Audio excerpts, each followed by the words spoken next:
Salut à tous, c'est Minou, j'espère que vous allez tous très bien. Donc aujourd'hui on se retrouve pour une nouvelle vidéo concernant encore une fois l'opposition face à la Libye la semaine prochaine. Donc voilà, après avoir dévoilé la liste officielle de Jalel Kadri, aujourd'hui on va voir les compositions probables pour la Tunisie pour ce match. Donc voilà, juste avant que la vidéo ne commence, n'hésitez pas à vous abonner et à liker. Et sur ce, je vous dis bonne vidéo à tous. D'ailleurs n'hésitez pas à rejoindre le serveur Discord en description. Donc voilà, c'est un très grand serveur Discord français basé sur le football à 100% avec plus de 2000 membres. Donc voilà, c'est un très bon serveur, il diffuse les matchs, c'est actif, il y a des giveaways, il y a des animations, donc voilà, le lien est en description. Donc dans cette vidéo, bien sûr, on va voir plusieurs compositions et aucune n'est officielle pour le moment. On va voir mon avis, pour moi la composition la plus probable pour ces matchs. Donc voilà, sans plus tarder, on commence la vidéo. Donc on commence vraiment avec une vidéo en 3-4-3, donc c'est la même formation que à la Coupe du Monde bien entendu, ce qui nous a permis de gagner contre la France et faire un match nul contre le Danemark. Donc voilà, on commence premièrement avec 3 défenseurs centraux, on garde les mêmes que la Coupe du Monde, Talbi, Gandri et Meriah. Pour moi c'est solide,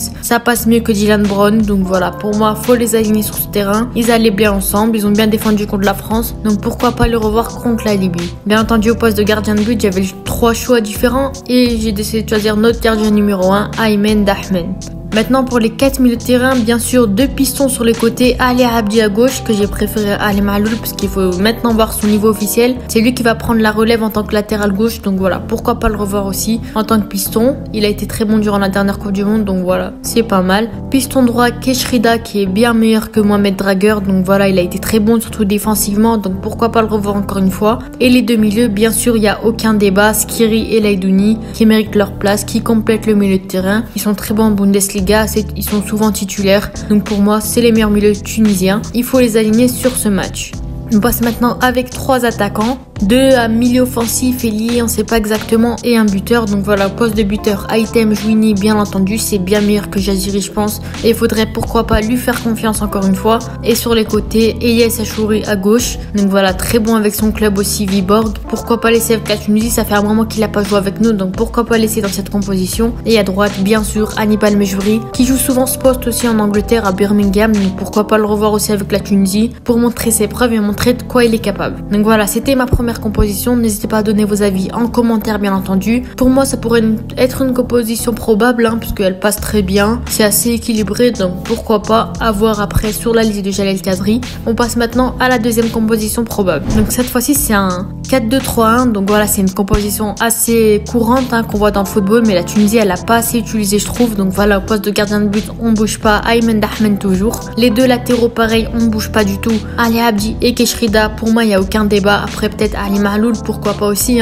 mais pour moi il faut déjà essayer Ali Abdi. Et les défenseurs centraux, j'avais le choix de 4 défenseurs, donc Talbi, Gandri, Meriah ou Brown, et j'ai décidé d'aligner Talbi et Gandri. Donc voilà, Gandri il est assez bon avec le club africain, je trouve qu'il mérite un peu plus sa place que Meriah, donc voilà. Et Talbi, bien sûr il n'y a aucun débat sur lui, le meilleur défenseur central de la Tunisie. Donc voilà, pour moi ça pourrait être une défense assez solide, qui se prend aucun but normalement, Inch'Allah. Donc voilà, après à voir. Les 2 milieux défensifs, Skiri, Laidouni qui jouent très bien avec leur club. On a Skiri qui joue vraiment en milieu défensif dans son club, donc voilà, pourquoi pas le voir avec la Tunisie aussi, qui est très bon, il y a rien à dire sur lui. Et Laidouni qui peut jouer milieu central, défensif, il n'y a pas de souci. Donc voilà, j'ai décidé d'aligner avec Skiri. Et les 3 milieux offensifs, donc le milieu offensif central, Hannibal Mejbri bien entendu, c'est son poste de base, donc voilà, pourquoi pas laisser avec la Tunisie, avec les plus grands attaquants tunisiens. Et les droits, Elias Achouri qui joue plus, il est gauche, mais je trouve qu'on pouvait l'essayer les droits aussi, parce qu'il n'y a pas énormément de concurrence à droite. On a plus Litchi, on a plus de grands joueurs, donc voilà. Et à gauche, Youssef Msekni, capitaine bien entendu, celui que j'ai pas aligné durant la dernière composition, donc voilà. Et en attaque, Jouini bien entendu. Pour moi celle-là elle est meilleure que la première, ça pourrait être une réelle composition on pourrait voir de la Tunisie même pour la prochaine CAN ou je sais pas. Mais pour moi cette composition est vraiment très équilibrée. Laidouni qui monte de temps en temps, Skiri pour mettre 2-3 frappes, Achouri, Msekni sur les côtés, Hannibal qui distribue les ballons et Jouini en pointe pour compléter la place de Jaziri. Donc voilà, cette composition pourrait être très bien aussi. On passe maintenant à la 3e composition, c'est la composition, la formation la plus probable qu'on voit le plus souvent dans les matchs de foot. Donc voilà, c'est un 4-3-3, vous la connaissez tous. Donc voilà, avec un milieu défensif cette fois-ci et 2 centraux, donc pourquoi pas laisser aussi, c'est pas la meilleure non plus, mais je pense qu'on pourrait l'essayer. Avec Aymen Dahmen dans les cages. Les latéraux, j'ai décidé de faire un changement, Keshrida bien entendu à droite, puisqu'il a vraiment aucune concurrence avec Draguer, et Ali Maloul à gauche, qui est très bon avec El Ahly malgré son âge. Il reste très bon, donc voilà, pourquoi pas lui faire confiance aussi. Et les défenseurs centraux, Montassar Talbi, bien entendu, le meilleur défenseur central comme je vous l'ai dit juste avant. Lui vraiment, il va pas bouger de la composition, il fait partie des piliers de l'équipe. Et le deuxième défenseur central, Jaylen Brown, pourquoi pas l'essayer aussi. Il a plus d'expérience que Meriah ou Gandry tout simplement, donc voilà, pourquoi pas. Après Brown, je suis pas vraiment fan de ce joueur, mais tant qu'il est dans la liste, autant l'essayer en tant que titulaire aussi, lui refaire confiance, donc voilà.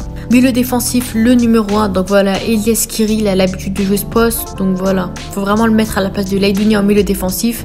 Et les deux milieux centraux, Hannibal Mejri et Laidouni, donc voilà, Hannibal il peut jouer milieu offensif, il peut aussi jouer milieu terrain normal, milieu central, donc voilà. Il est assez polyvalent, c'est bien, c'est très bien, il pourra compléter avec Laidouni et Skiri. Et les trois attaquants, ça bouge pas encore une fois, Jouini en pointe, Achouri à droite et Msekni à gauche. Après j'aurais pu rajouter d'autres joueurs aussi, peut-être pourquoi pas refaire confiance à Mohamed Draguer, refaire confiance à Béchir Ben Saïd qui pourra remontrer ses preuves, lui qui est très bon avec Monastir aussi, Yann Valéry pourquoi pas aussi, donc voilà, il y a d'autres joueurs qu'on pourrait aussi essayer, Meriah, la plupart ils sont pas mal hein, pour les mettre dans le 11 aussi, hein. Ben Romdan, El Djebali, donc voilà, Ben Slimane, pourquoi pas les essayer aussi, mais pour moi ces joueurs méritent plus d'être sur le terrain, ça veut pas dire que sont mauvais les autres, mais c'est ceux qui ont plus montré leurs preuves avec la Tunisie, durant la dernière Coupe du Monde surtout, donc voilà, pourquoi pas laisser avec les essais dans cette composition, je pense que ça devrait le faire Inch'Allah contre la Libye, je vois pas où pourrait être le problème, s'ils s'entraînent bien, s'ils se complètent, s'ils s'entendent bien, donc voilà, Inch'Allah on passe contre la Libye, bien sûr il y aura un avant-match sur le match de la Libye, on va pas rester comme ça, et voilà, dites-moi vos avis en commentaire, vos compositions les plus probables pour la Tunisie bien entendu, donc voilà, c'était tout pour moi, merci d'avoir vu la vidéo jusqu'ici, n'hésitez pas à vous abonner et à liker, donc voilà, on est bientôt 1000 abonnés, donc merci à vous vraiment, et on se rapproche très proche du but, on est très proche, donc voilà, c'était Mignou, ciao.